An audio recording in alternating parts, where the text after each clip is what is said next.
Ajma'in amma ba'du. Yang kita hormati bersama guru kita Al-Habib Ali Bagir As-Segaf. Mudah-mudahan beliau senantiasa diberi dengan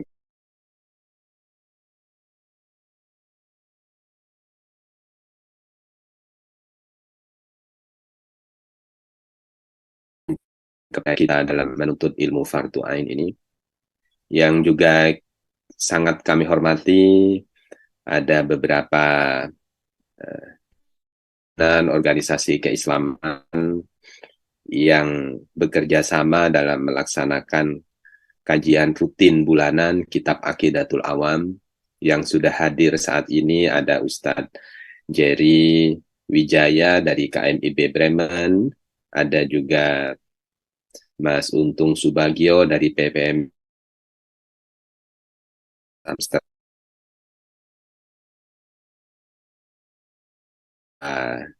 pimpinan dan jamaah dari Masjid Al-Ikhlas dan yang dikomandani oleh Kiai Nur Hashim Subadi, ada juga dari KPMI Belgia Ustadz Arif Rahman, ada dari PCIWN Jerman, biasanya Gus Oding, Kiai Saiful, dan beberapa sahabat juga bergabung.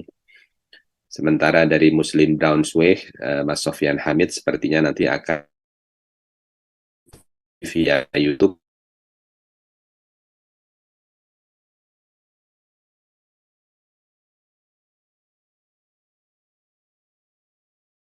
jamaah yang lain akan semakin dapat mengikuti pengajian pada hari ini. Pertama, marilah kita aturkan syukur kehadirat Allah atas nikmatnya hidayah, taufik, maunahnya. Kita diberikan kesehatan dan kesempatan untuk tolabul ilmi, untuk belajar bersama dari Al-Habib Ali Bagir As-Segaf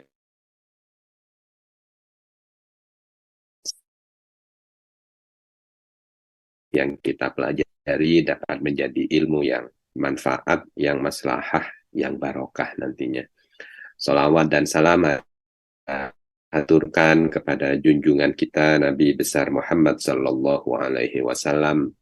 Mudah-mudahan kita termasuk dan diakui sebagai umat yang memperoleh syafaat beliau di hari akhir nantinya. Amin ya rabbal alamin.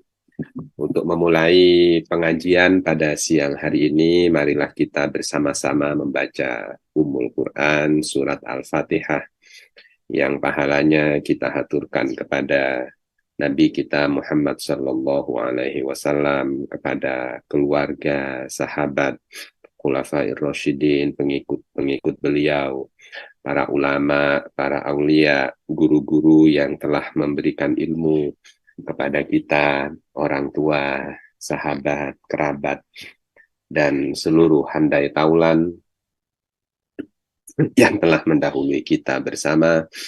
Wabil khusus kita membacakan surat Al-Fatihah untuk tawassul kepada mu'alif kitab Aqidatul Awam, yaitu Sayyid Ahmad Al-Marzuki Al-Maliki Al-Makki, yang juga bersama Habib Ali Bagir As-Segaf saat ini, yaitu Jala'ul Afham Syarah Aqidatul Awam Sayyid Muhammad bin Alwi bin Abbas Al-Maliki Al-Makki Al-Hasani. Mudah-mudahan dengan tawassul itu, dengan pembacaan surat Al-Fatihah itu, lagi-lagi kita berdoa ilmu yang kita dapatkan manfaat dunia akhirat, berkah dan maslahah untuk kehidupan kita ke depan dan untuk memperkuat akidah kita. Ala hadhihi niyah wa ala kulli niyatin salihah. Al-Fatihah. A'udzu billahi minasyaitonir rajim. Bismillahirrahmanirrahim. Alhamdulillahi rabbil alamin arrahmanir rahim maliki yaumiddin. إياك نعبد وإياك نستعين اهدنا الصراط المستقيم صراط الذين أنعمت عليهم غير المغضوب عليهم ولا الضالين آمين. Bapak-bapak dan ibu-ibu para jamaah, saya akan secara sekilas Al-Habib telah sekelumit menjelaskan mengenai hikmah nubuah, yaitu pelajaran yang dapat kita petik dari diutusnya Rasul kepada manusia. Beliau menegaskan bahwa mengutus Rasul adalah bagian dari af'al Allah, dan salah satu hikmah besar adalah mempermudah manusia mengenal Allah melalui Rasul dan sebagai hujah. Walaupun manusia diberi kapasitas untuk mengetahui Allah melalui akal, tetapi melalui Rasul tentu jauh lebih mudah dan dapat mencari hujah untuk mengenal Allah Subhanahu wa Ta'ala. Pada pekan yang lalu, Al-Habib sudah mengulas secara mendalam mengenai dua sifat, yaitu sifat fatonah, di mana Rasul atau Nabi dikaruniai dengan sifat cerdas untuk membantu mereka dalam membangun hujah dan argumentasi, serta yang kedua adalah sifat siddiq. Dan pada intinya perkataan Rasul itu salah dan salah.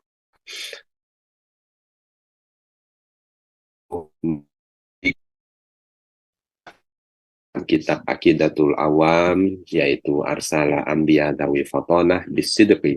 Dan insya Allah pada hari ini beliau akan membahas kelanjutan dari bait tersebut, wat tablighi wal amanah. Dan mungkin nanti apabila waktunya mencukupi, mungkin akan dilanjutkan dengan yang lain, yaitu Arsala Anbiya Dawi Fatonah Bisidqi wat tablighi wal amanah wa jaizun fi haqqihim min aradi bi ghairi naqsin ka khafifil maradi. Untuk selanjutnya kami mengaturkan waktu 45 sampai 50 menit kepada Habib Ali Bagir Assegaf untuk menyampaikan kajian pada siang hari ini. Kami haturkan Habib.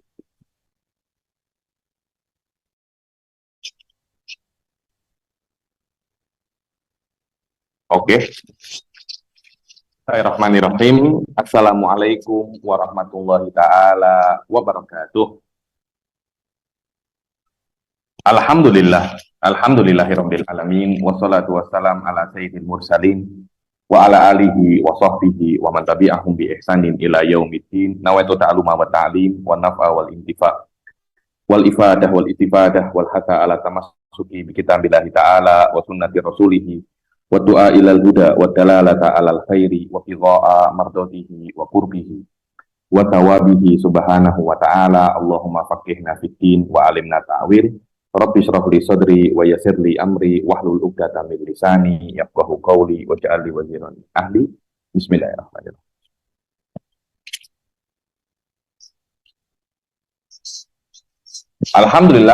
Alhamdulillah, bagaimana kabar Doyo semuanya? Sehat ya? Gus Miftah, Pak Kiri sehat ya? Alhamdulillah. Doaikum. Suara jelas ya? Nggak ada tendat ya? Jelas Habib. Karena ini device baru, jadi saya masih menyesuaikan. Yang lama itu sudah tidak layak pakai lagi. Tidak layak pakai lagi. Alhamdulillah, sebelum saya memulai kajian untuk hari ini, untuk malam ini, saya meminta maaf atas ada 2 kali pertemuan ini saya tukar-tukar, saya minta pertukaran karena memang sedang ada di Indonesia, sedang ada di Mesir, dan insya Allah saya meminta doa. Besok pagi saya akan berangkat ke Malaysia untuk menghadiri convocation atau wisuda kelulusan saya daripada PhD S3 di IAUM Malaysia. Insya Allah wisuda saya akan diadakan tanggal 23 November dan juga 25 November insya Allah. Saya meminta doa semoga lancar dan ilmu yang saya dapat, gelar yang saya dapat daripada Malaysia bisa menjadi keberkahan untuk saya, keluarga, dan bangsa dan negara Indonesia.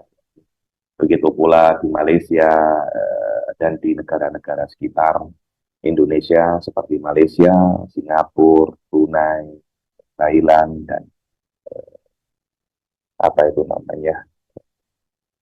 yang lain-lain juga. Saya meminta doa. Amin amin. Alhamdulillah, yang lalu seperti yang dikatakan oleh Gus Miftah, bahwasanya kita sudah mulai masuk di dalam bab tentang masalah ambiya, tentang masalah para. Sudah saya katakan berkali-kali di dalam kelas-kelas sebelumnya, bahwasanya tugas para nabi itu bukan hanya menyampaikan, bukan hanya menyampaikan risalah saja. Karena banyak orang-orang itu mengira bahwasanya tugas nabi itu semacam tukang pos. yakni Allah mengirim, kemudian Nabi menyampaikan, kemudian selesai. Tidak semacam itu. Kita memahami Nabi tidak semacam itu. Ada beberapa orang itu mengatakan kepada saya semacam itu. Itu adalah persepsi dan deskripsi yang salah terhadap kenabian. Tugas kenabian jauh lebih agung daripada hanya semacam itu.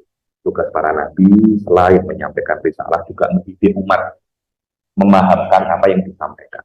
Karena ada beberapa hal di dalam risalah itu, di dalam kerasulan, di dalam syariat yang mungkin perlu untuk dijelaskan dan perlu untuk dibentangkan lebih lanjut. Dan tugasnya para nabi ya untuk menjelaskan apa yang disampaikan dan juga mendidik dan juga berdiskusi dengan orang-orang. Sebab itulah tidak mungkin yang namanya nabi itu bodoh. Pada ketika dia itu bodoh tidak akan bisa untuk berargumentasi. Begitu pula tidak mungkin nabi itu bohong, walaupun tidak sengaja, tidak mungkin karena bohong, tidak mungkin sengaja. Sudah saya jelaskan di pertemuan yang lalu bahwa yang namanya bohong itu adalah ketidaksesuaian apa yang dikatakan oleh seseorang dengan realita. Sengaja atau tidak sengaja, berdosa atau tidak berdosa. Karena kadangkala saya itu wajib berbohong, kadangkala saya itu haram berbohong, kadangkala sunnah, kadangkala mubah. Jadi berbohong itu tidak mesti haram. Di dalam fikih belajar bahwasanya ada berbohong itu yang berbohong itu yang semua ini untuk apa? Semua ini sifat-sifat Nabi yang akan saya jelaskan dua, yaitu tabligh dan amanah. Semuanya itu untuk apa? Semuanya untuk garansi, untuk menjamin bahwasanya memang apa yang ingin disampaikan oleh Allah kepada manusia itu benar-benar tersampaikan. Tanpa adanya 4 sifat ini ada potensi tidak tersampaikan. Kadang-kala Nabi itu pandai, kadang-kala orang itu pandai, bukan Nabi. Kadang-kala orang itu pandai, tapi dia berbohong. Sampai ada orang itu ngomong kepada saya itu banyak daripada koruptor itu pandai, tapi bohongin orang. Hal itu macam itu normal saja. Karena mereka itu bukan nabi. Nabi tidak mungkin mereka itu membohongi orang. Jadi potensi nabi itu bohong mustahil. Tidak, karena dengan kebohongan para nabi secara otomatis Allah juga bohong, karena adanya mukjizat menunjukkan bahwasanya Allah mengatakan kepada orang-orang nabi ini benar. Ketika Allah membenarkan orang yang bohong, seperti Allah itu bohong, dan tidak mungkin seorang Tuhan itu dan tidak mungkin Tuhan itu bohong. Sekarang kita akan masuk ke yang selanjutnya, at-tabligh. Tabligh ini penting. Makna tabligh ini adalah menyampaikan. Saya rasa ini juga diantara inti daripada Rasul itu. Ya, mana Rasul ini adalah utusan. Rasul pasti menyampaikan syariat. Cuma kita mesti paham, tidak semua apa yang diketahui oleh Rasul itu disampaikan.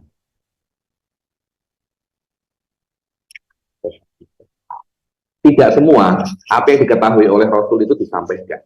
Karena itu para ulama itu mengatakan bahwasanya Rasul itu mempunyai ilmu-ilmu yang tidak dipunyai oleh manusia.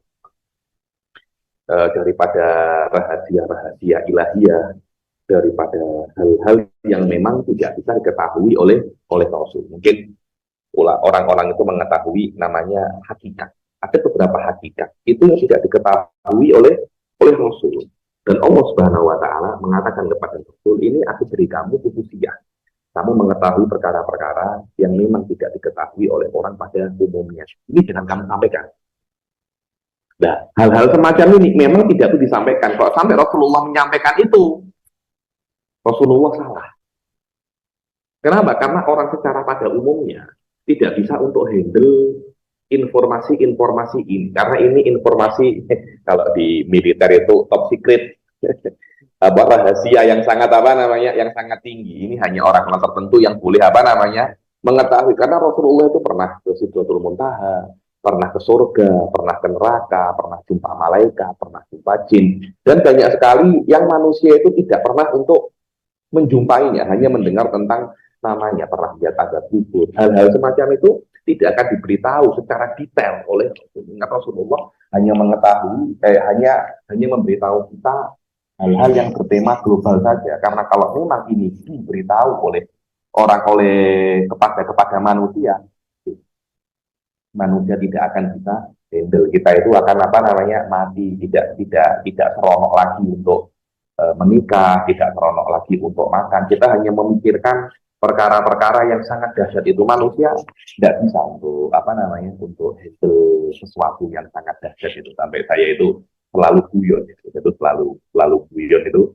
Rasul Shallallahu Alaihi Wasallam itu ketika awal-awal diangkat, belum diangkat menjadi nabi, masih kira-kira beberapa minggu yang akan datang dia akan menjadi nabi. Rasulullah itu sering tahanut, sering beribadah dengan tafakur di gua, memikirkan apa yang sebenarnya, bagaimana hal ini bisa terjadi, apa yang dilakukan oleh orang-orang Arab, kenapa mereka menyembah Lata dan Uzza. Itu makna tahanut, bukan betapa. Banyak orang-orang Jawa itu mengatakan bahwasanya Rasulullah itu di Gua Hira itu topo broto, betapa, bukan macam itu. Betapa itu untuk menjadi dukun, untuk menjadi momok. Akan tetapi Rasulullah SAW bertafakur. Ketika Rasul itu pulang daripada Gua Hira ke rumahnya, berjumpa dengan malaikat Jibril dengan bentuk aslinya menutupi barat dan timur, mempunyai 600 sayap.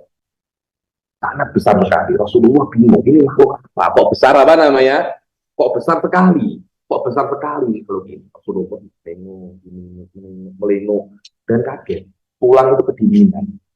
Cakap kepada Sayyidah Khadijah, istrinya, dia Khadijah, selimuti aku. Kalau orang-orang Jawa itu ngomongin gregesi. Kenapa? Karena shock dengan apa yang dia. Orang kalau shock itu biasanya apa namanya gregesi mereka itu. Rasulullah SAW karena berbeda dengan manusia pada umumnya, melihat makhluk yang sangat dahsyat itu malaikat Jibril itu gregesi. Kita manusia biasa, tidak usah melihat malaikat Jibril. Kita itu melihat tuyul, melihat kuntilanak, kita sudah apa namanya, kita sudah takut, bahkan mungkin kita tidak akan bisa untuk melafalkan kata-kata yang biasa. Bismillah menjadi biskuat, hal-hal semacam itu apa namanya biasa. Kenapa? Karena manusia itu tidak bisa untuk memproses sesuatu yang sangat dahsyat. Sebab itulah para ulama mengatakan hal-hal yang berkaitan dengan syariat tidak dibagi. Yang pertama adalah yang wajib untuk disampaikan. Itu semuanya sudah disampaikan. Contohnya tentang kewajiban sholat, kewajiban zakat, kewajiban puasa, dan lain-lain. Rasulullah menyampaikan apa itu sholat, dijelaskan bagaimana caranya, dan kapan untuk sholat. Semuanya disampaikan dengan sempurna. Karena yang namanya Islam, agama Islam adalah kaidah-kaidah umum. Dan itulah makna al-yawma akmaltu lakum dinakum wa atmamtu alaikum ni'mati wa raditu lakumul Islam dinan.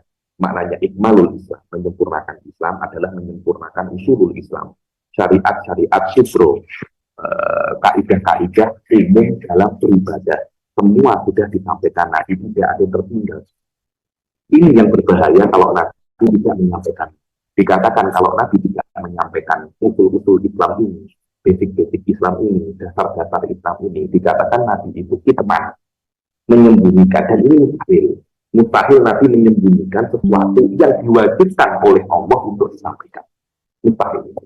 Kemudian yang kedua adalah perkara daripada syariat yang memang diharamkan oleh Allah untuk disampaikan. Itu tidak disampaikan.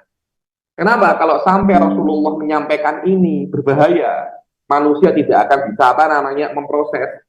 Nanti kalau Rasulullah menyampaikan tentang beberapa sifat uluhiyah, beberapa sifat malaikat, beberapa sifat surga, beberapa sifat neraka, manusia tidak akan selesai, tidak akan enak hidup di dunia.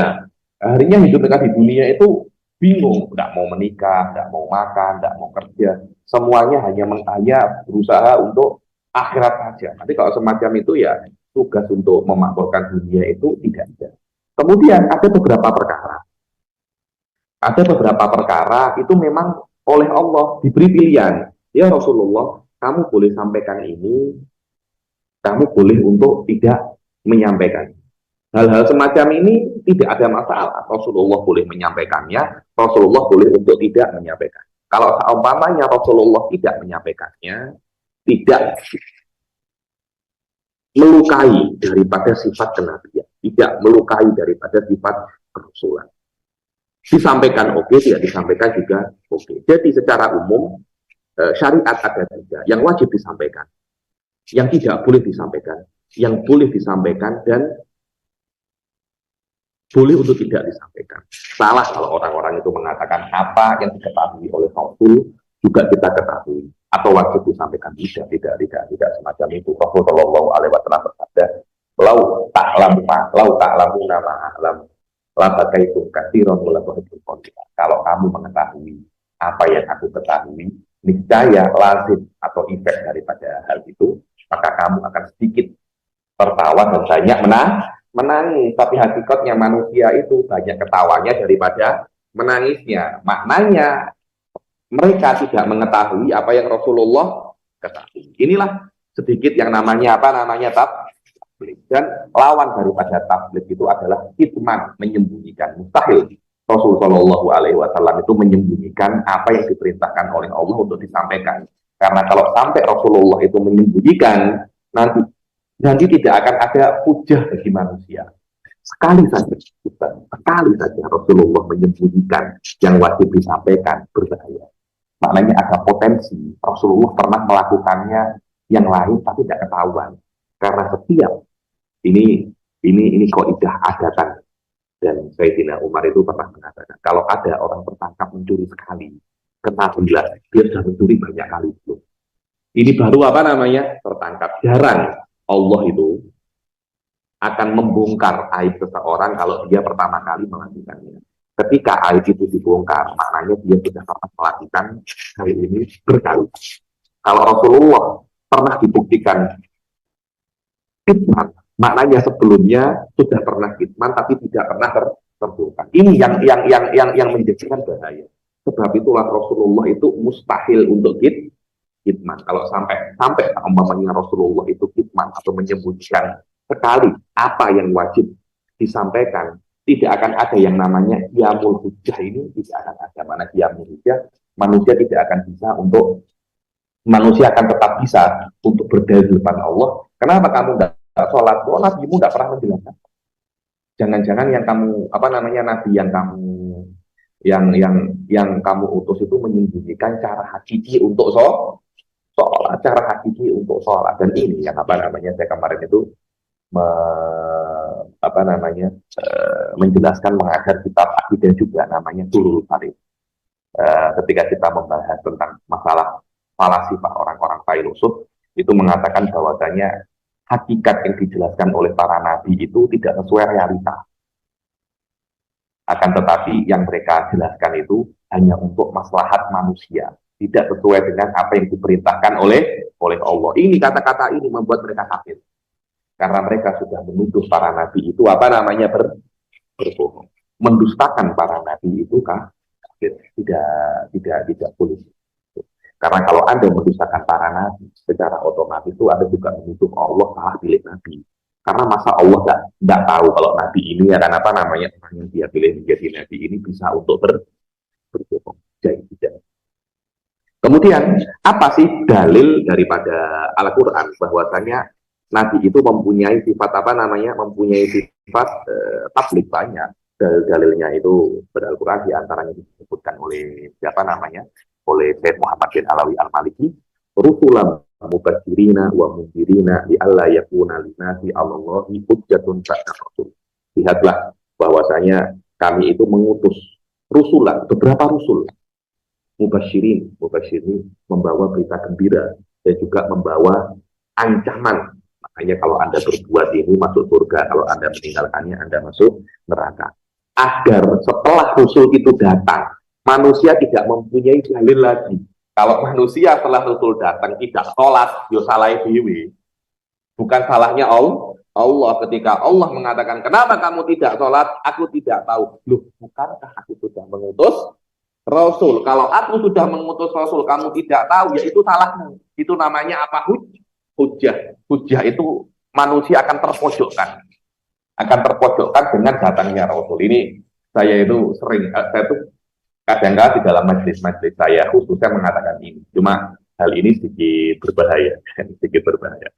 Jadi saya katakan, banyak orang kan mengatakan bahwasanya Rasul itu kan dikatakan rahmatan lil alamin. Memang secara dominan Rasul itu adalah rahmat, tapi juga Rasul itu ada semacam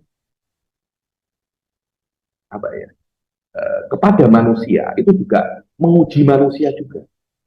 Dengan makna kalau seumpamanya Rasul itu tidak datang dan manusia mati tanpa sempat berjumpa Rasul, manusia itu masuk surga. Yang kita kenal dengan nama Ashabul Kahfi. Tapi dengan adanya Rasul, manusia tidak mungkin masuk surga tanpa beriman dengan. Dan mayoritas tidak beriman kepada Rasul. Kita lihat bahwasanya sekitar 7 miliar orang itu mayoritas tidak beriman dengan Rasul. Mereka yang sudah tahu tentang Nabi Muhammad dan tidak beriman, mereka masuk neraka semua. Padahal kalau tidak ada Nabi, 7 miliar ini semuanya masuk surga, walaupun mereka menyembah selain Allah. Kenapa? Karena tidak ada tidak ada Rasul. Jadi Rasul itu juga mempunyai dua sisi. Cuma banyak tidak dijelaskan hal ini, karena saya rasa banyak orang-orang awam itu tidak memahaminya. Sebab itulah dikatakan mubashirina, yakni memberi berita gembira dan mengajarkan. Tak umpamanya tidak ada Rasul, semuanya masuk surga. Jadi saya pernah sekali menjelaskan ini depan orang-orang awam. Begitu. Bingung mereka itu, bingung. Karena yang mereka tahu bahwasanya Rasul itu adalah rahmatan lil alamin. Tapi karena yang di depan para penuntut ilmu, saya berani untuk menjelaskan. Karena hakikat dari Allah itu, wallahu a'lam. Dan banyak sekali balik ma unzila ilaik. Kemudian sifat yang terakhir daripada sifat yang wajib untuk para rasul ini adalah apa? Al-amanah.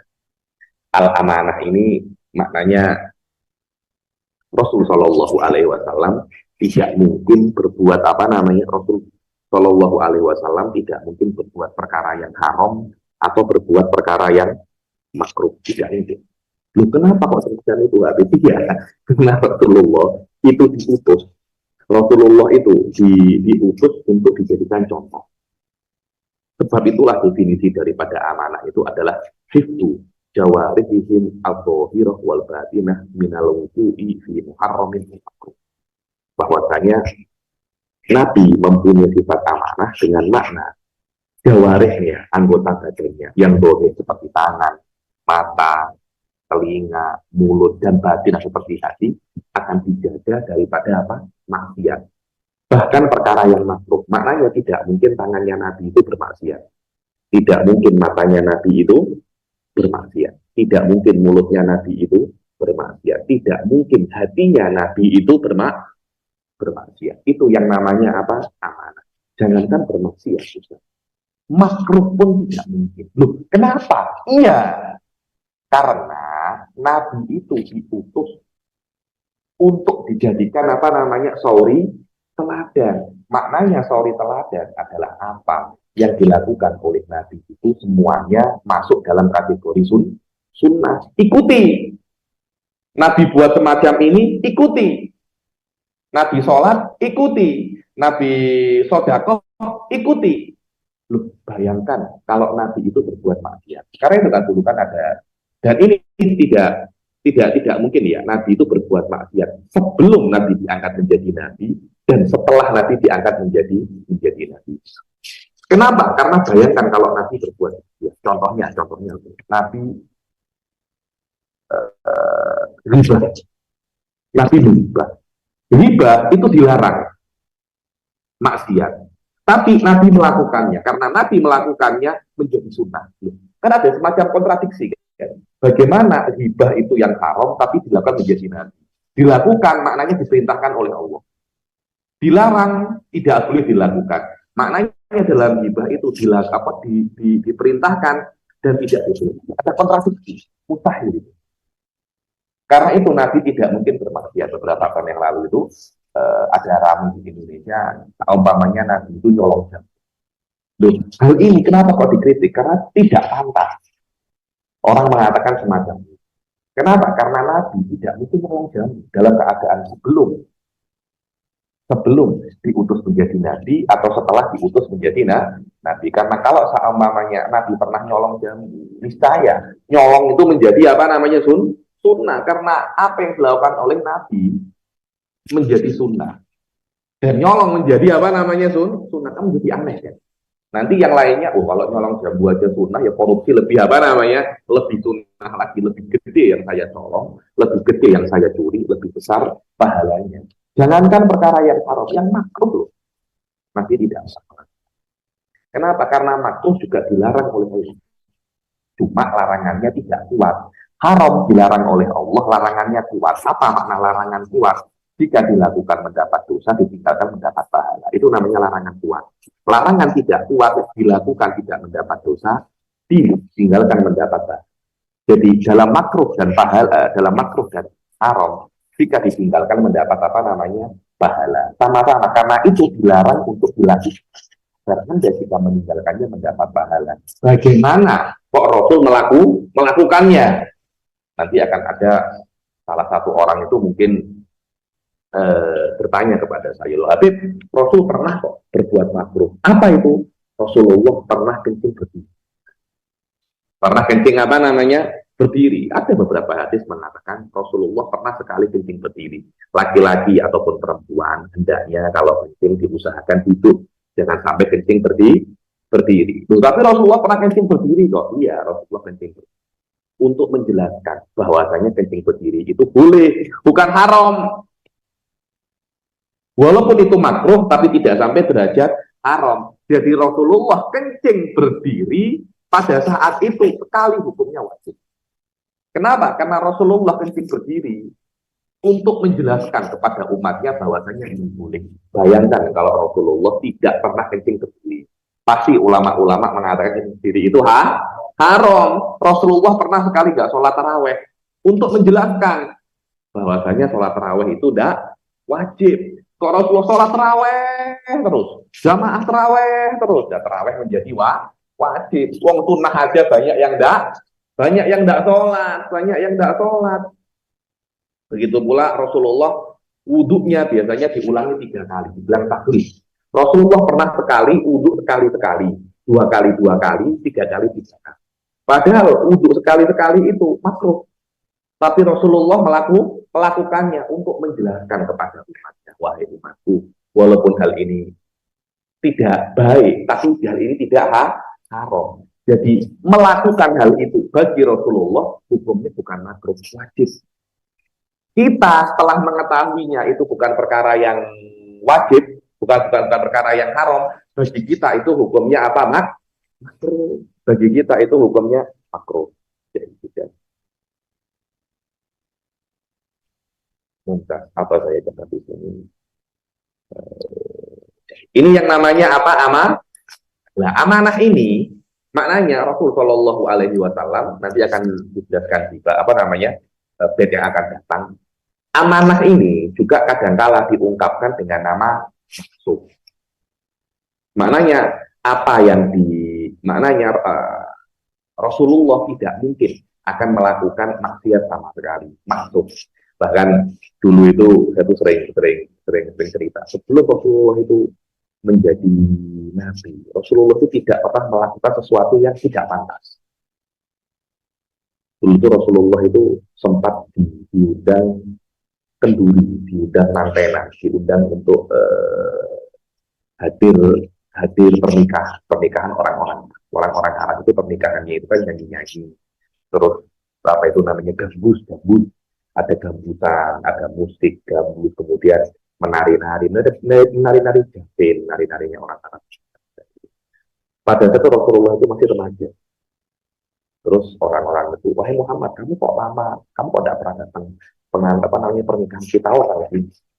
Aku busy, aku sibuk sekali, aku itu Aku itu mengurus kambing, Ya weh, besok kambingmu aku suruh pegawaiku untuk jaga kambing. Kamu besok datang apa namanya pernikahan. Oke, Rasulullah mau datang, sudah berjalan datang, dan di masjid itu masjid biasa, mungkin hanya masjid nyanyi-nyanyi, majelis kongko-kongko, majelis ngobrol-ngobrol. Bukan majelis yang ada maksiat sampai perempuan-perempuan buka aurat, nggak semacam itu.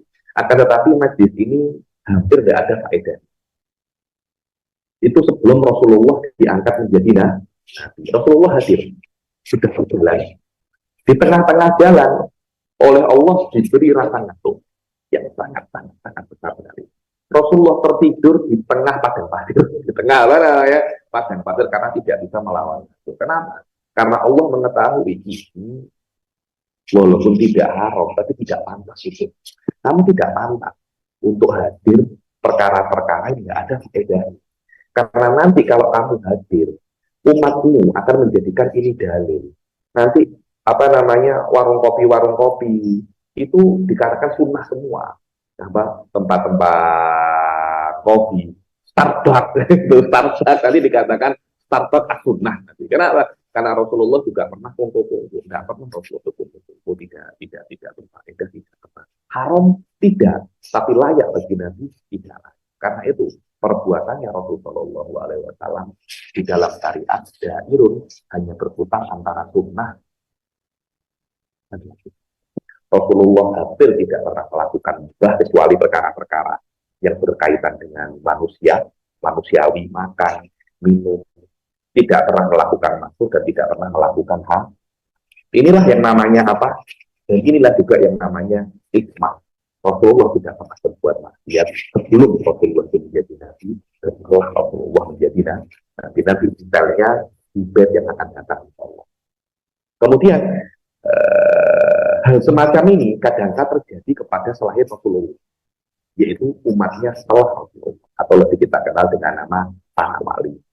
Para wali tidak pernah melakukan maksiat, dan bahkan sebagian wali itu tidak pernah melakukan perkara yang makruh. Pada saat itu dikatakan para wali itu bukan makruh, tapi para wali itu mahfud. Ini bukan Mahfud MD, bukan Mahfud yang Mahfud itu terjaga. Lalu apa bedanya ya hadis Mahfud dengan maksum? Bedanya kalau maksum itu terjaga mustahil untuk terjadi. Wali terjaga dan mungkin untuk terjadi. Jadi wali bisa bermaksiat, nabi mustahil untuk terjadi. Inilah saya rasa cukup sampai sini masalah amanah dan apa namanya dan amanah dan tabligh. Dengan ini masalah sudah 4 sifat, ada 4 sifat wajib bagi Rasul Shallallahu Alaihi Wasallam. Adapun sifat yang mustahil bagi Rasul Shallallahu Alaihi Wasallam, ya lawan daripada 4 sifat ini. Adapun sidik, jujur, lawannya adalah bohong. Amanah, lawannya adalah khianat. Makanya Rasulullah pernah melakukan perkara yang dosa dan pernah melakukan perkara yang makruh. Tabligh maknanya Rasul menyembunyikan sesuatu yang mesti disampaikan. Kemudian fatonah Rasulullah itu tidak tidak pandai, apa yang tidak mungkin seseorang itu tidak pandai kemudian dijadikan pemimpin atau dijadikan seseorang yang dibebani oleh Allah untuk menyampaikan pesan. Kemudian setelahnya Al-Imam di dalam Aqidatul Awam, beliau menjelaskan tentang perkara-perkara yang terkenal dengan nama Al-Jaiz fi Haqqil Anbiya wa Rusul alaihi musholatu. Di dalam nazamnya Al-Imam Ahmad Al-Maghribi mengatakan wa jaizun fi haqqihim min aradi bi ghairi naqsin ka khafifil. Nah, ini saya rasa penting sekali karena banyak sekali umat-umat terkait Islam seperti Nasrani itu gagal dan salah tersesat di dalam agama mereka karena mereka gagal membagi. Kita mengisbatkan kepada Rasul Shallallahu Alaihi Wasallam itu bukan ketuhanan. Kita menjadikan Rasulullah itu nabi, manusia, tapi diturunkan wahyu. Hakikat daripada Rasul itu sama dengan kita manusia. apa namanya basyarul ufiyah. Jadi yang namanya nabi itu manusia. Di dalam Maulid Nabi pun dikatakan basyarul lakal, manusia tidak seperti manusia yang lain. Daripada aspek apa kemanusiaan nabi itu? Daripada aspek hakikatnya adalah kemanusiaan. Ya lebihnya daripada manusia daripada aspek apanya. Jadi kejujuran Rasulullah nomor satu. Keberanian Rasulullah nomor satu. Panca indera Rasulullah nomor satu. Kemampuan otak Rasulullah nomor satu. Dan itu tidak mengeluarkan Rasulullah daripada sifat kemanusiaan. Hati-hati ya Bapak itu. Dengan Nabi akan banyak mendengar bahwasanya Rasulullah itu cahaya. Rasulullah itu berbeda dengan manusia. Wallahu a'lam. Saya rasa itu bukan pada saat itu. Kenapa? Karena kalau Rasulullah itu hakikatnya bukan manusia, kita tidak akan dituntut untuk mengikuti. Yang bisa mengikuti, yang bisa diikuti oleh manusia adalah manusia. Kita tidak akan bisa mengikuti cahaya. Kita tidak akan bisa mengikuti jin. Kita tidak akan bisa mengikuti malaikat. Karena itu Rasulullah bukan daripada cahaya. Rasulullah bukan daripada malaikat. Rasulullah bukan daripada jin. Kenapa? Karena ada unsur Islam. Ada unsur apa namanya? Mengikuti. Jadi Rasulullah diutus daripada kalangan manusia agar kita bisa mengikuti. Cuma memang sifat Rasul daripada kemanusiaan ini jauh melebihi manusia pada umumnya. Jadi kalau sama-sama batunya, kita itu batu kali. Rasulullah itu perempuan. Tapi masih sama-sama apa? Batunya, masih sama-sama batunya. Ini sangat penting sekali. Karena ada sudah banyak berjumpa orang-orang yang mengatakan hakikatnya Rasulullah itu bukan hakikat daripada manusia, apa namanya? Ya.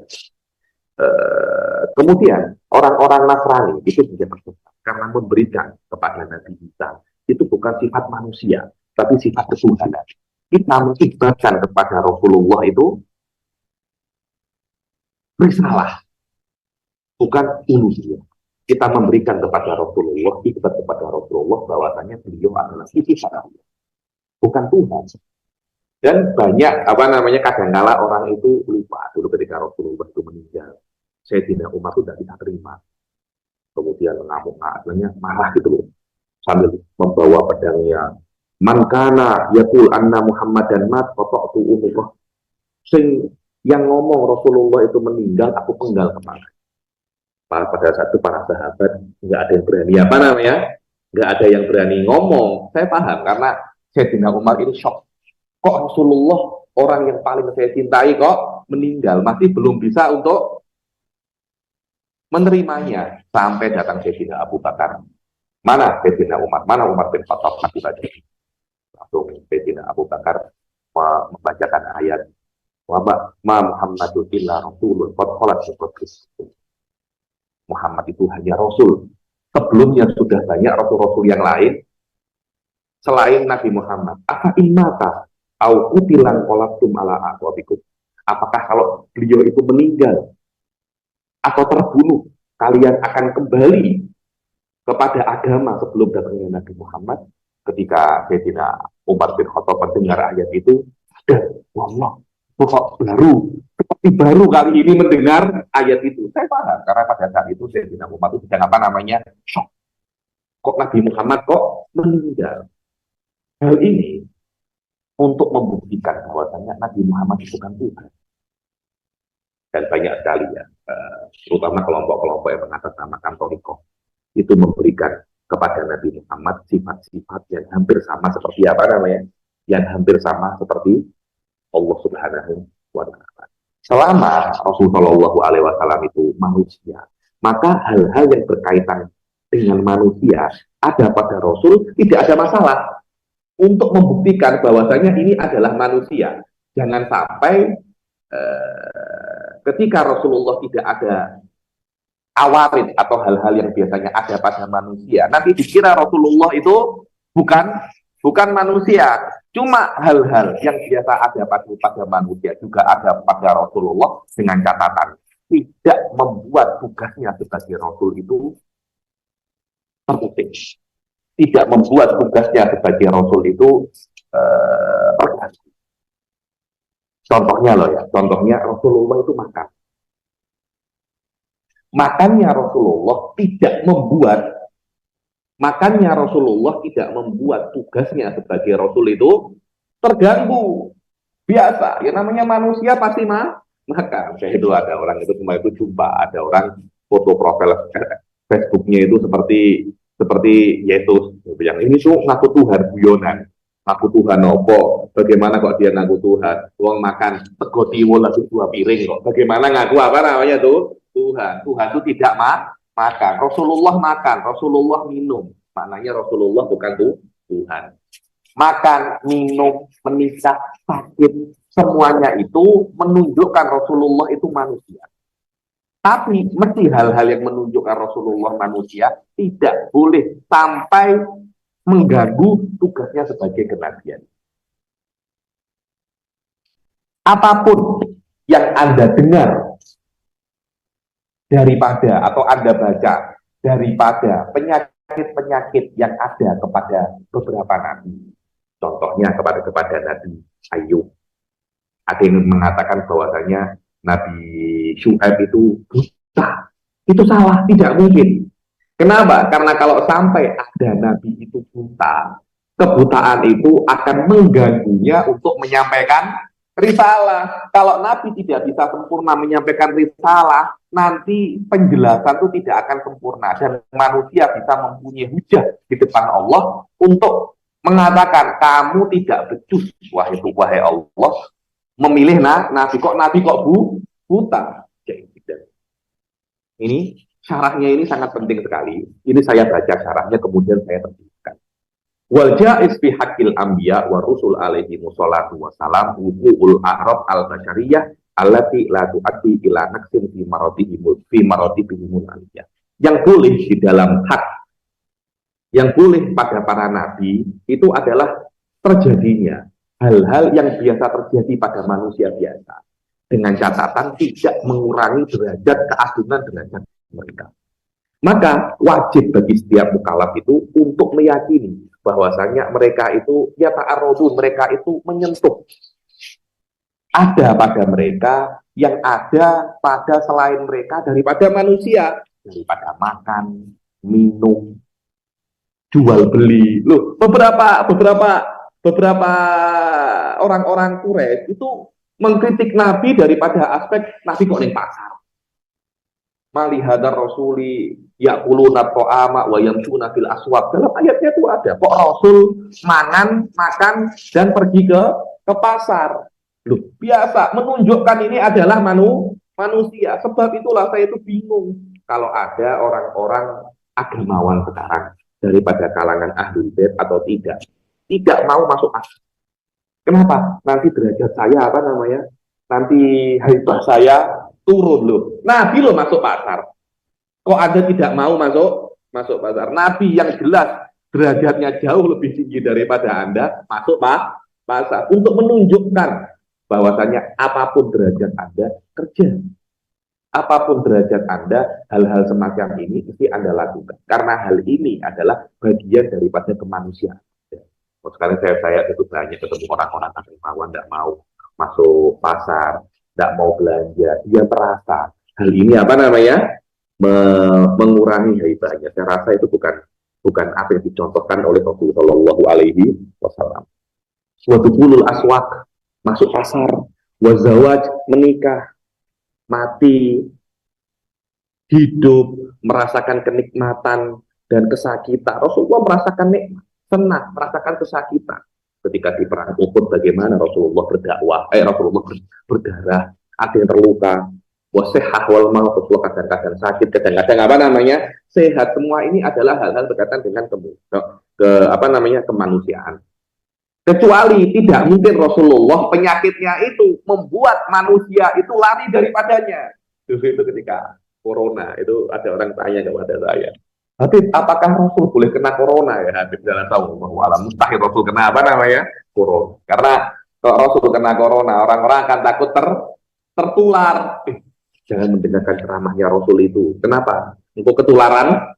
Nanti ketularan corona, nanti akhirnya orang-orang tidak mau mendengarkan ceramah dan bisa dijadikan dalil di depan Allah bahwasanya kami tidak mengetahui ajaranmu, karena Rasulmu itu terkena apa namanya corona. Karena itu Rasul mustahil terkena corona. Mustahil terkena penyakit-penyakit yang membuat manusia itu jijik. Seperti apa? Kolera, apa itu juga itu, yang lepra, mustahil terkena lepra, penyakit-penyakit menular itu. Oh, ada itu Nabi Ayub. Nabi Ayub itu penyakitnya itu sampai ada apa itu namanya? Ulat-ulatnya. Ada ulat-ulatnya, kemudian ulatnya itu jatuh, diambil lagi. Itu daripada Israiliyat. Apa itu Israiliyat? Israiliyat adalah cerita-cerita daripada para nabi yang diambil daripada kitab-kitab seperti Taurat dan Injil. Hal itu bisa benar, bisa tidak, dengan catatan jika tidak bertentangan dengan kaidah umum daripada syariat Islam. Nah, penyakit-penyakit yang menunjukkan hal-hal semacam itu, karena kan kalau seumpamanya bayangkan kalau ada orang penyakitnya ada ulat-ulatnya, ini apa enggak? Lo bayangkan Nabi Ayub mempunyai penyakit semacam itu, ini ada ulatnya. Kira-kira apakah akan ada orang itu mau mendengar ceramahnya? Wes gila dhisik, sudah akan apa namanya akan jijik dahulu, akan beli dahulu. Karena itu Nabi Ayub memang terkena penyakit, tapi penyakitnya tidak membuatnya dakwahnya itu tidak terhalangi dengan apa namanya, dengan sakitnya, tidak membuat manusia itu jijik. Lah kalau ada riwayat-riwayat yang mengatakan penyakitnya Nabi Ayub sampai semacam itu, ketahuilah itu adalah riwayat Israiliyah. Riwayat Israiliyah, riwayat yang diambil daripada kitab-kitab atau daripada perawi-perawi Bani Israel yang mungkin salah dan mungkin benar. Boleh Anda ambil dengan catatan tidak bertentangan dengan usul-usul kubro, kaidah-kaidah umum ahli sunnah wal jamaah atau kaidah-kaidah umum Islam. Dan cerita ini bertentangan dengan kaidah umum Islam, sebab itu tidak boleh diambil. Begitu pula apa namanya, wa makila inna Syu'aiban alaihi salam kana doriran. Nabi Syu'aib itu buta. Tidak mungkin seorang nabi itu buta, karena kalau sampai seorang nabi itu buta, itu akan menghalanginya untuk menyampaikan dakwah. La aslalahu, maksudnya la aslalahu, tidak ada dalil yang kuat mengatakan Nabi Syu'aib itu dulu buta. Wa Yaqub alaihi salam innama hasolat lahu isyawatun. Lah Nabi Yaqub tidak buta. Nabi Yaqub itu ada di bawah itu macam selaput yang menutupi matanya. Wallahu a'lam, kalau sekarang macam katarak. Jadi dia tidak buta, tapi ada apa namanya? Ada katarak, kemudian sembuh. Nabi Syu'aib ada penyakit, kulitnya ada penyakit, tapi tidak sampai membuat orang-orang itu jijik, tidak sampai membuat orang-orang itu jijik. Bahkan ketika sembuh, kulitnya lebih cantik daripada ketika sebelum Kemudian beberapa ulama itu menyebutkan beberapa hikmah. Hikmah apa ya Hadithia? Rasulullah itu kan pernah pernah sakit, pernah apa? Kenapa sih? Apa sih hikmah kok Rasulullah itu Ada beberapa hikmahnya. Di antara pertama hikmahnya itu yang sering saya dengar itu, yang sering saya baca dalam kitab-kitab, hikmahnya yang pertama itu adalah tasliyah. Apa itu tasliyah? Untuk menghibur siapa? Menghibur kita. Jadi kalau kalian terkena kemiskinan, kalau kalian terkena rasa sakit, kalian jangan patah semangat. Kenapa? Karena di dunia ini tidak ada yang enak. Kalau memang ada orang yang paling enak di dunia ini, niscaya itu adalah Rasul. Karena Rasul adalah orang yang paling tinggi derajatnya di sisi Allah, adalah orang yang paling disayang oleh Allah. Itu saja masih Rasulullah itu itu saja masih Rasulullah itu banyak sekali disakiti, banyak sekali tidak selesai di dalam dunia. Apalagi kita. Yang kedua, di antara hikmah Rasulullah itu sakit, Rasulullah itu terkena tidak selesai. Apa di antara hikmahnya itu? Takdimul ujur, membesarkan pahala. Jadi ada pahala itu sabar, juga ada pahala itu apa namanya syukur. Jadi Rasulullah terkena penyakit, Rasulullah mungkin tidak mempunyai uang agar bisa untuk bersabar, sehat bersyukur, sakit bersabar, dan pahalanya bersabar wallahu alam lebih besar daripada pahalanya apa namanya jahit. Kemudian sebagian ulama tidak boleh apa melarang untuk mengatakan bahwasanya Rasulullah itu miskin, tidak boleh. Kenapa? Karena Rasulullah itu tidak miskin, itu terpaksa. Jadi kalau umpamanya ada orang saya tanyai semacam ini, kamu itu mau miskin atau mau kaya? Orang miskin pun mengatakan saya mau kaya. Jadi dia itu miskin karena terpaksa, tidak punya pilihan kecuali miskin. Jadi miskinnya dia itu ittirori. Berbeda dengan miskinnya Rasulullah SAW itu ikhtiari. Rasulullah miskin karena Rasulullah memilih untuk. Karena Rasulullah pernah ditawari, apakah kamu mau aku jadikan ada padang pasir, gunung ganan ini semuanya emas? Rasulullah tolak. Aku ingin asba'u yawman wa aju'u yawman. Aku ingin kenyang satu hari, lapar satu hari, agar aku bisa untuk bersyukur dan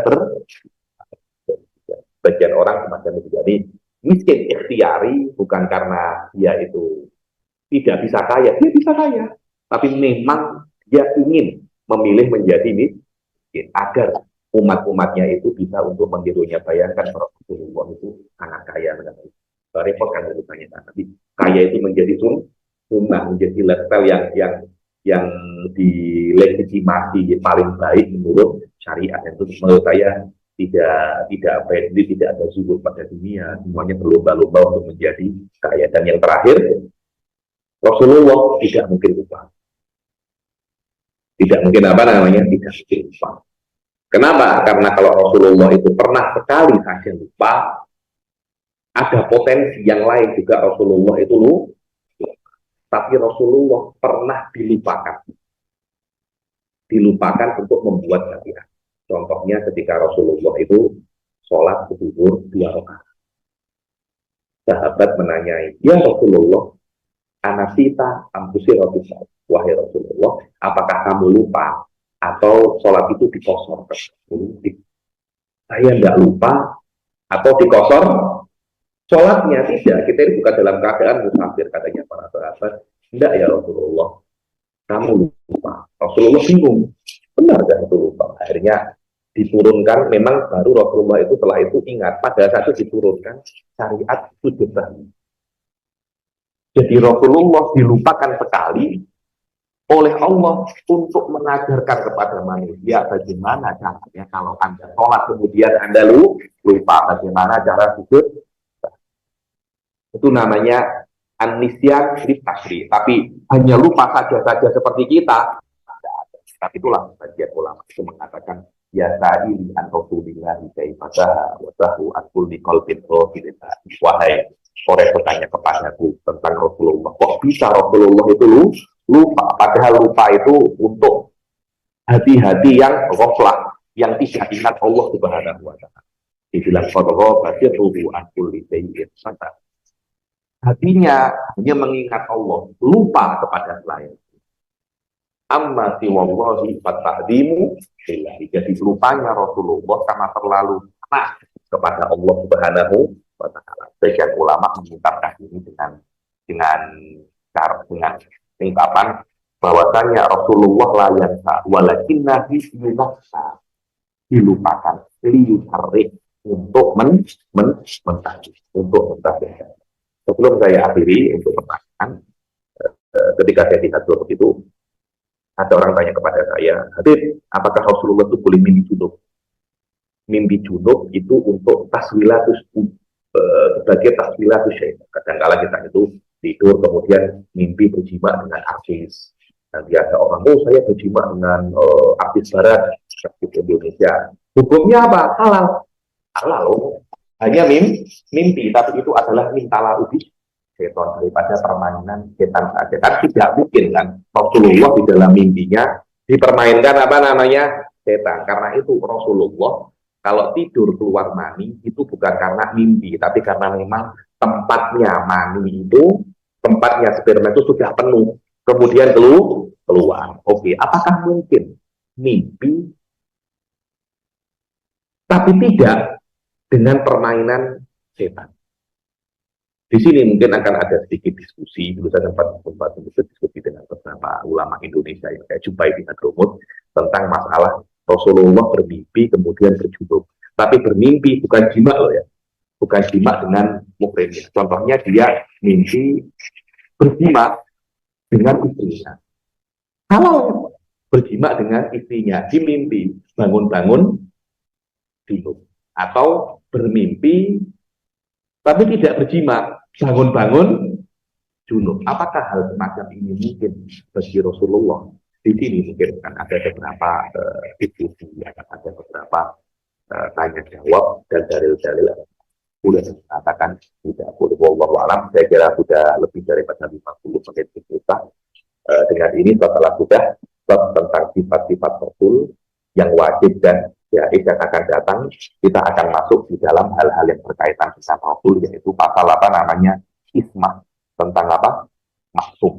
Oke, dan karena maksum itu sudah penting, kemudian saya rasa nanti akan ada pasal mukjizat yang paling penting juga. Rasul mesti mempunyai mukjizat, dan insya Allah nanti akan saya jelaskan pasal mukjizat juga. Silakan Ustaz. Terima kasih banyak Habib atas uraian dan penjelasannya. Alhamdulillah kita sudah belajar banyak hal dari beliau. Yang pertama, beliau menjelaskan bahwa 4 sifat wajib dari Rasul secara keseluruhan itu dapat menjamin atau menopang tugas Rasul dalam menyampaikan ajaran Allah secara paripurna. Sehingga keempat sifat tersebut memberikan jaminan bahwa Rasulullah menyampaikan ajaran-ajaran Tuhan tanpa adanya perubahan sedikit pun, baik dalam bentuk penambahan, pengurangan, ataupun penggantian. Secara khusus, beliau tadi mengulas mengenai sifat tabligh dan sifat amanah. Sifat tabligh artinya menyempurnakan tugas para rasul untuk memberi berita gembira dan peringatan, sementara sifat amanah yang memiliki akar kata dengan kata al-amin itu lebih lanjut bermakna keselarasan antara apa yang beliau kerjakan dengan syariat Allah, sehingga ketika Rasul itu memiliki sifat amanah, berarti Rasul juga amanah terhadap risalah yang dibawa, sehingga Rasul tidak mungkin mengerjakan sesuatu yang makruh, apalagi sesuatu yang haram. Berikutnya, Al-Habib menjelaskan mengenai sifat jaiz bagi Rasul yang beliau menggarisbawahi ada 2 dimensi penting. Dimensi yang pertama adalah dimensi al-a'radul basyariyah, artinya bahwa Rasul memiliki sifat-sifat manusiawi. Beliau secara luar biasa memberikan analogi bahwa Rasul memang manusia seperti kita, tetapi kalau kita mungkin itu seperti batu kali, beliau ya seperti batu permata. Jadi sama-sama manusia, tetapi sama-sama manusia yang mendapatkan risalah. Sehingga Rasul tidak mungkin memiliki dan tidak mungkin dijuluki dengan sifat-sifat uluhiyah.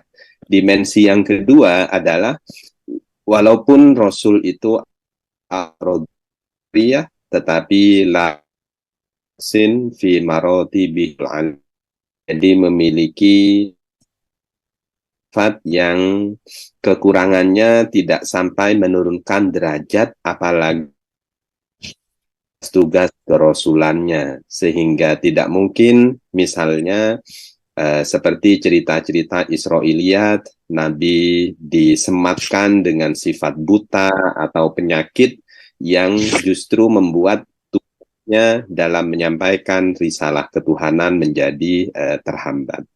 Yang terakhir, ada hikmah-hikmah besar, kalaupun para rasul itu ternyata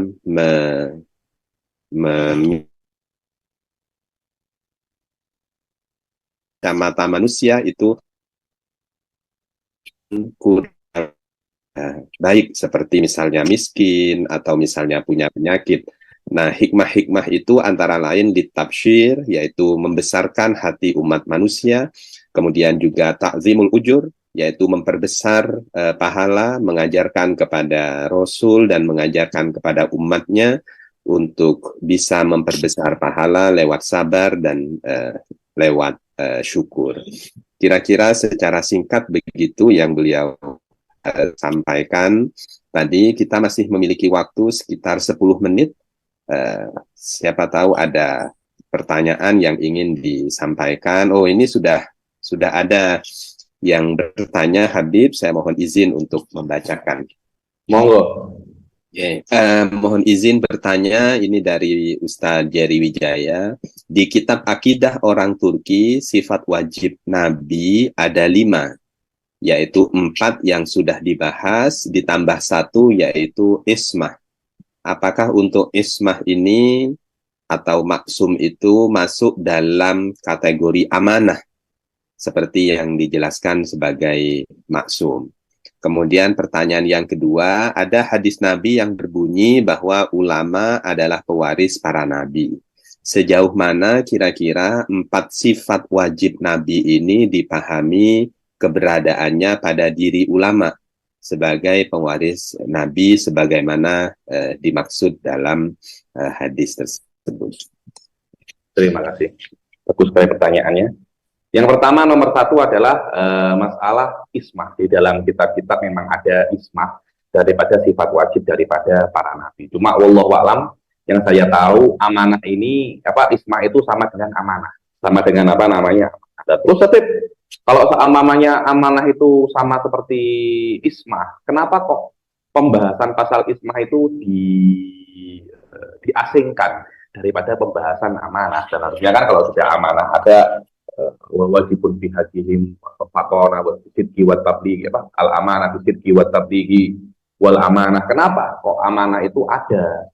Kemudian nanti bab yang selanjutnya ismatuhum kasairil malaikah. Iya, karena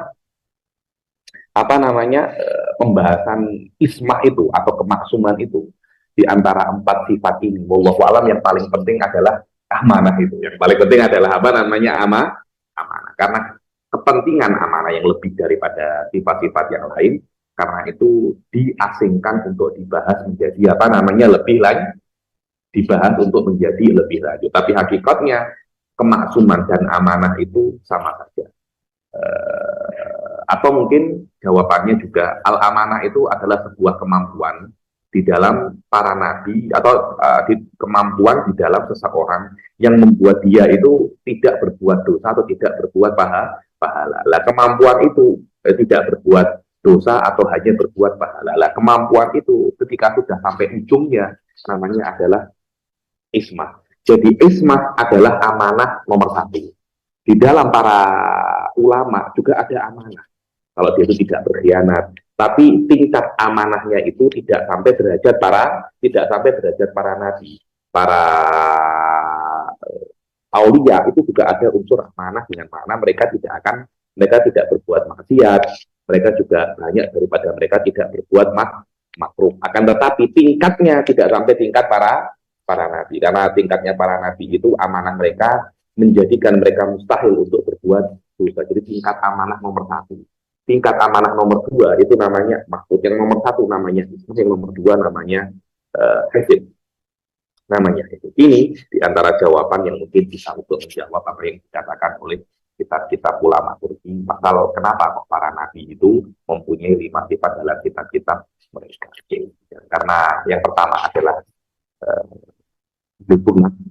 membedakan ismah dan amanah, karena pentingnya pembahasan ismah walaupun dia masuk dalam kategori apa. Yang kedua adalah ismah lebih khusus daripada amanah, dengan makna ismah adalah amanah yang nomor satu. Jadi hubungan antara amanah dan ismah itu umum dan khusus. Yang nomor dua, al ulama warasatul anbiya. Betul, ulama itu adalah pewarisnya para nabi.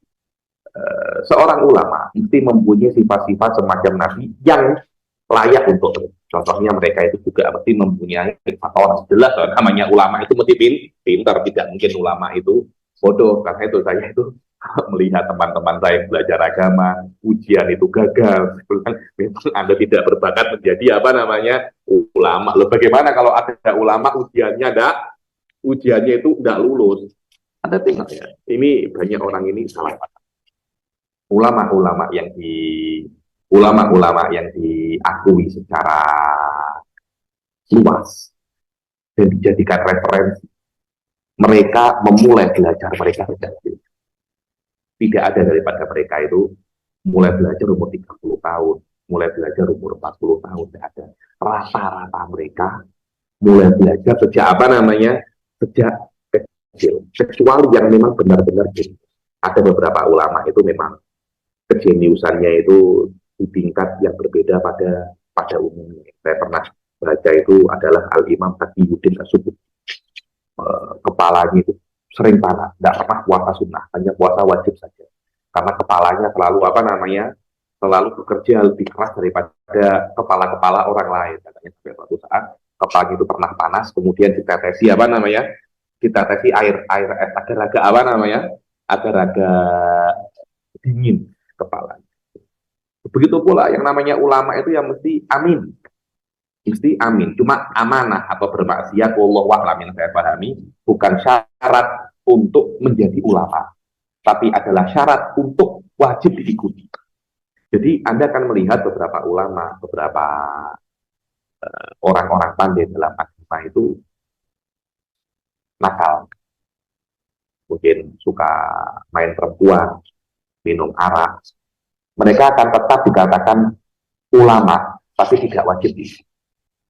Kenapa? Karena ada potensi mereka itu berbohong di dalam apa yang mereka sampaikan. Pinter, tapi bermaksiat. Lah, ketika semacam itu tidak dikatakan mereka itu warasatul anbiya, karena kita tidak wajib untuk mengikutinya karena ada potensi mereka itu berbohong. Ini bukan kata saya, ya. Syekhul Islam Zakaria Al-Ansari dalam kitabnya beliau Ghayatul Usul dikatakan ulama tidak perlu amanah. Cuma ketika ulama tidak mempunyai amanah, tidak wajib ini. Kemudian juga ulama itu harus jujur. Kalau dia pernah berbohong, potensi tidak wajib diikuti itu ada. Karena kenapa sih nihaya mereka itu bukan ada potensi mereka itu berbohong. Karena itu di dalam Islam ada yang namanya ulama usul, yaitu ulama yang sering berbohong, menjual agama untuk dunia, hal-hal semacam ini dikatakan ulama. Jadi ulama yang menjadi warasatul anbiya adalah ulama yang memenuhi 4 syarat yang ada pada Nabi, tapi yang layak untuk. Jadi fatonah yang layak untuk mereka, sidik yang layak untuk mereka. Kadang-kala mungkin dia berbohong tapi tidak sengaja, tidak ada masalah itu. Pada Nabi bermasalah. Kemudian mungkin dia itu harus mempunyai sifat sidik, tablik juga. Tablik, tapi tidak semua apa yang diketahui oleh para ulama itu dikatakan juga. Karena mungkin mereka mengetahui, yang namanya ulama itu mengetahui hal-hal yang lebih daripada yang diketahui oleh orang awam. Kalau semuanya dikatakan, ya kasihan orang-orang awam. Itu selalu guru-guru saya fikih itu mengatakan, wahai Zainal Abidin, wahai Ali Bakir, jangan mengajarkan kepada orang awam 3 bab di dalam fikih, babul dihar, babul gila, babul li'an. Ya, jangan mengajarkan kepada orang-orang awam itu. Nanti orang-orang awam bisa praktek. Wallahu a'lam. Saya kira semacam itu. Jadi intinya Pak Geri bahwasanya seorang ulama yang dikategorikan sebagai pewaris para nabi mesti juga mempunyai 4 sifat yang dimiliki oleh para nabi, tapi yang layak untuk mereka, dengan level yang lebih rendah yang layak untuk para ulama pada zamannya masing-masing. Karena fatonahnya ulama zaman sekarang juga tidak sampai fatonahnya ulama zaman Imam Syafi'i, itu sudah berbeda level itu. Wow.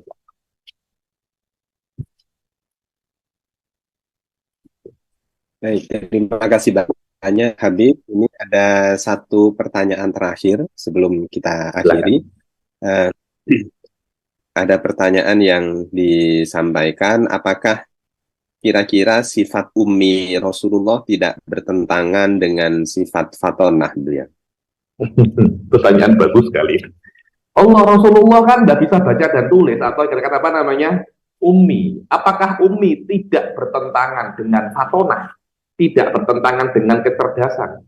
Dia kan tidak bisa baca dan tulis, maknanya dia itu tidak cerdas. Itu wallahu a'lam, saya kira tidak ada bertentangan, karena bertentangan apa namanya, fatonah itu adalah kekuatan otak.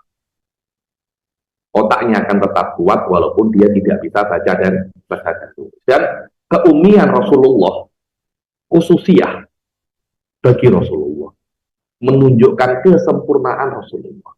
Tidak bisa baca dan tulis. Kalau Anda melihat di abad 21 ini, bagi orang Indonesia, itu aib, itu sesuatu yang tidak pantas.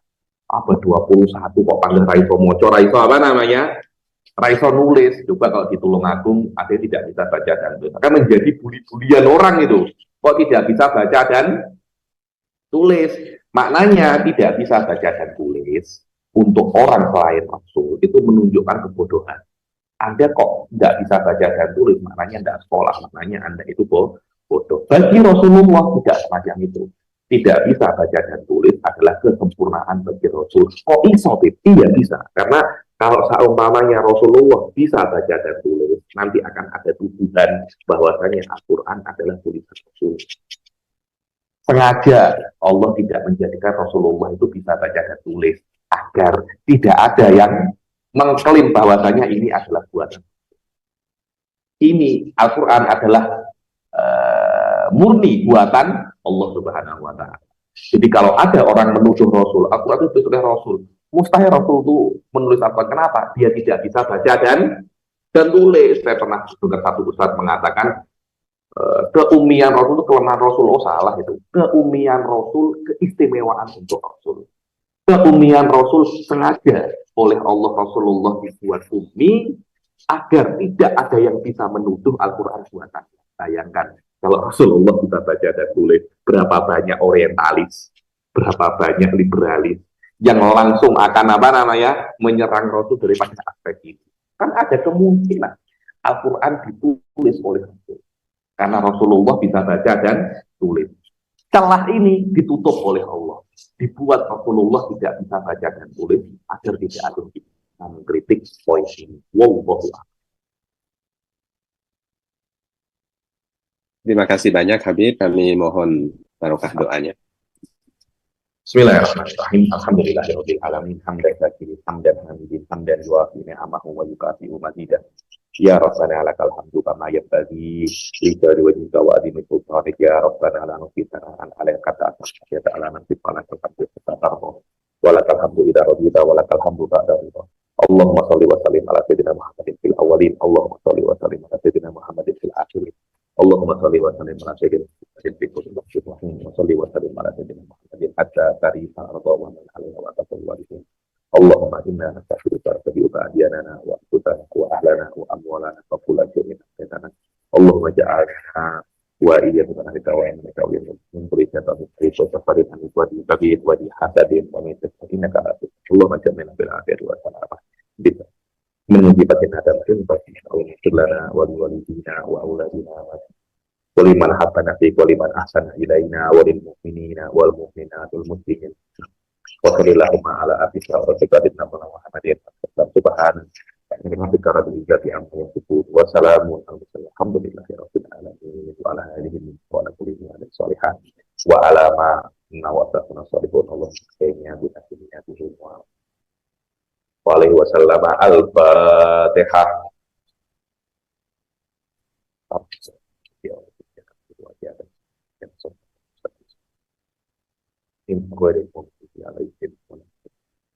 Amin.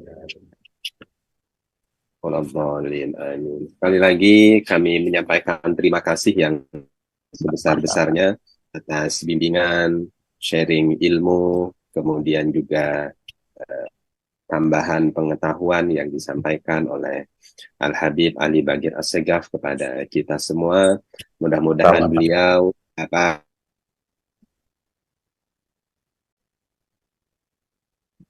kesempatan supaya kita dapat bersilaturahim kembali pada kesempatan majlis yang akan datang. Kesalahan, kekeliruan saya secara pribadi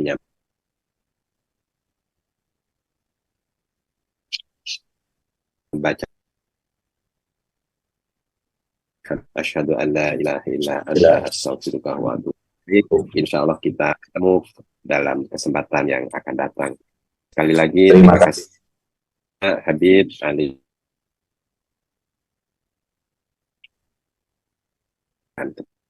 Wallahul muwaffiq ila aqwamit thoriq. Wassalamualaikum warahmatullahi wabarakatuh. Waalaikumsalam warahmatullahi wabarakatuh. Terima kasih Pak Geri, para hadirin. Ya Allah, doakan saya semoga